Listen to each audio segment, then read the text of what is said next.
Law of attraction क्या होता है और वो किस तरह से काम करता है? आज इस चीज़ से हर व्यक्ति वाकिफ़ है।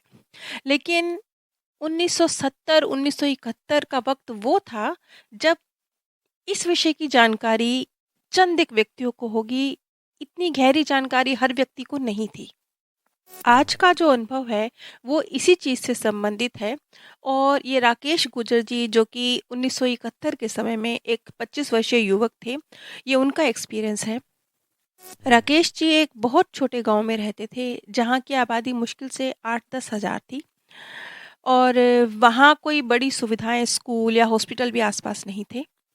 दिन राजेश जी अपने दोस्तों के साथ गांव में ही घुड़सवारी का आनंद ले रहे थे। अचानक कुछ हुआ और उनके जो घोड़ा था वो बिदक गया और उसने उन्हें ऊपर से नीचे गिरा दिया और इसमें उन्हें बहुत गहरी चोट आई। लेकिन वो कहते हैं कि मुझे ऐसा लगा कि जैसे अरे मैं इतने ऊपर से गिरा और मुझे कुछ हुआ ही नहीं, मैं तो बिल्कुल ठीक हूँ। ये उनका पहला थॉट था जब वो घोड़े से नीचे गिरे। फिर थोड़ी देर बाद उन्होंने अपने दोस्तों को अपने करीब आते हुए देखा और देखा कि वो किस तरीके से परेशान हैं और नीचे जो बॉडी पड़ी है उसको संभाल रहे हैं, उसको हिला रहे हैं, जगाने की कोशिश कर रहे हैं। ये राकेश जी की ही बॉडी थी।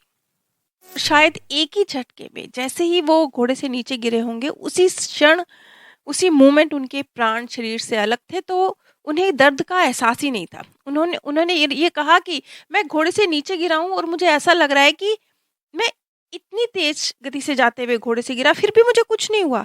लेकिन उनके दोस्तों ने जब उनकी बॉडी के पास आके उन्हें जगाना हिलाना शुरू किया तब उन्हें पता चला कि उनकी देह अलग है और वो अलग है। बस यहीं से कुछ अनोखा और नया राकेश जी का अनुभव शुरू होता है।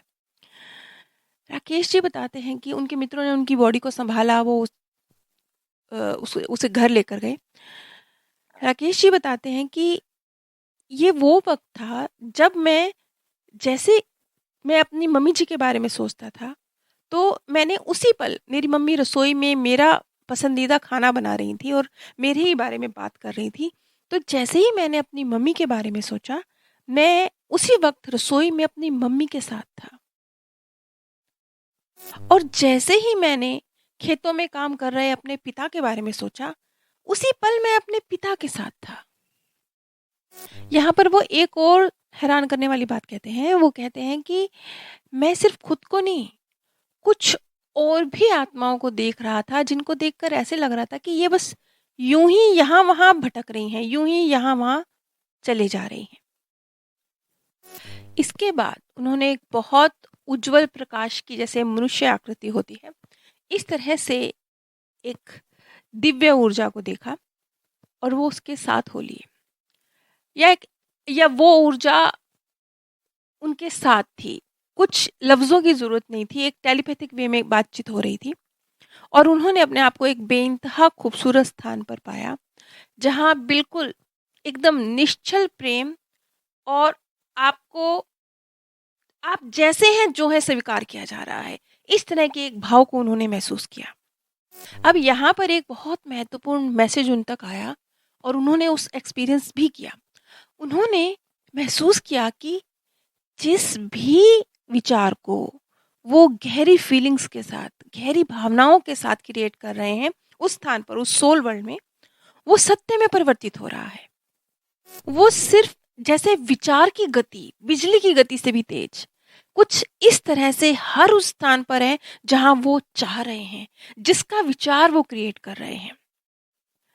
और उस वक्त उन तक टेलीपैथिक रूप से एक मैसेज पहुंचा कि तुम्हारे विचार जिन्हें तुम गहरी फीलिंग्स के साथ, गहरी भावनाओं के साथ क्रिएट करते हो, वो तुम्हें मिलते हैं। लेकिन क्या तुम उन्हें बनाए रखने में, उसे आगे बढ़ाने में समर्थ हो? यहाँ पर इस केस को आगे बढ़ाने से पहले मैं आप सभी से एक बात कहना चाहूँगी कि बहुत बार हम लोग कुछ नेगेटिव थॉट्स जो क्रिएट करते हैं, उनको लेकर घबराना शुरू कर देते हैं। यहाँ पर एक बात गौर कीजिए, उन्होंने क्या कहा, दिव्य आत्मा ने क्या कहा? गहरी फीलिंग्स के साथ एकदम गहरे अनुभव के साथ जिस विचार को आप क्रिएट करते हैं वो सत्य होते हैं। और जैसे आप कई बार गुस्से में आके अपने बच्चों को कुछ कह देते हैं या यूं ही कुछ थॉट क्रिएट कर लेते हैं, आप ध्यान दीजिएगा वो फीलिंग्स के बिना होते हैं। मतलब इतना ज़्यादा ना घबराइएगा अपने नेगेटिव थॉट्स से, क्योंकि याद रखिए आपके जो नेगेटिव थॉट्स होते हैं उनमें एक तो वैसे भी कम पावर होती है, दूसरा आप उन्हें फीलिंग्स के साथ क्रिएट नहीं करते हैं इतनी। इसलिए घबराने की ज़रूरत नहीं है, बल्कि समझने की ज़रूरत है। और ये कि ये रास्ता सही नहीं है, ये मेरी मंजिल नहीं है, आप उसी वक्त मुड़ गए ना। बस जिस सेकंड आप मुड़े हैं उसी सेकंड आपने सही पाथ की ओर कदम बढ़ा दिए हैं। इसलिए राकेश जी के इस अनुभव से हमें सिर्फ सीखना है, समझना है, डरना नहीं है। बेशक लॉ ऑफ अट्रैक्शन का नियम एग्जिस्ट करता है, लेकिन वो इस तरह से नहीं करता जिस तरह से जैसे सीक्रेट बुक में बताया गया है, या बहुत सारे लोग सोचते हैं कि बिस्तर पर लेटे लेटे वो सत्य बन जाता है जो हम सोचते हैं। ऐसा नहीं है। आपके कर्म, आपके थॉट, आपके विचार सबसे ज़्यादा गहरी फीलिंग और गहरे विश्वास के साथ क्रिएट किए हुए वो सत्य में परिवर्तित होते हैं। खैर, राकेश जी का ये अनुभव 1971 के आसपास का है। ये वो वक्त था जब इस बारे में कोई कुछ नहीं जानता था। राकेश जी को भी नहीं पता था कि किस तरीके से विचार जो गहरी भावनाओं के साथ क्रिएट किए जाते हैं वो सत्य में परिवर्तित होते हैं। लेकिन वहाँ जो उनका सोल वर्ल्ड का एक्सपीरियंस था, उस वक्त उन पर इस चीज़ का खुलासा, सिर्फ खुलासा नहीं हुआ, उन्होंने उस मोमेंट उसे जी कर देखा। क्योंकि मैं जैसे कई बार पहले भी बता चुकी हूँ कि सोल वर्ल्ड में, जैसे धरती पर, तो क्योंकि धरती पर हम अनजान है ना अपनी असलियत से, तो यहाँ वक्त लगता है आपके विचारों को सत्य में कन्वर्ट होने में, और बहुत कंडीशन अप्लाई है कि किस तरह से होगा। लेकिन सोल वर्ल्ड में ऐसा नहीं है। बेशक राजेश जी का अनुभव छोटा है, लेकिन इससे जो आपको मैसेज मिल रहा है ये बहुत बहुत डीप है और बहुत बड़ा है। और अगर इस मैसेज को समझकर हम पॉजिटिव तरीके से यूज़ करें तो बहुत बड़ा, अद्भुत, खूबसूरत परिवर्तन भी हमारे जीवन में ला सकता है। आप सबसे मेरी रिक्वेस्ट है कि आपको भी यदि इस तरह के कुछ सुंदर अनुभव हुए हैं तो प्लीज़ वीडियो के माध्यम से हम सभी के साथ शेयर कीजिए। मैं वीडियो इसलिए कहती हूँ क्योंकि वीडियो के माध्यम से कोई भी अपना अनुभव शेयर नहीं करता। सभी या तो मुझे लिख कर भेजते हैं या ऑडियो के माध्यम से भेजते हैं। लेकिन मैं चाहती हूँ कि अगर आप लोग आपके अनुभव वीडियो के माध्यम से भेजें तो और बेहतर होगा। आप सभी पर परमात्म सौंदर्य, प्रेम और आनंद सदैव बरसता रहे। आप सभी दिव्य परम धाम में स्थान प्राप्त करें। लॉ ऑफ अट्रैक्शन क्या होता है और वो किस तरह से काम करता है, आज इस चीज़ से हर व्यक्ति वाकिफ है। लेकिन 1970 1971 का वक्त वो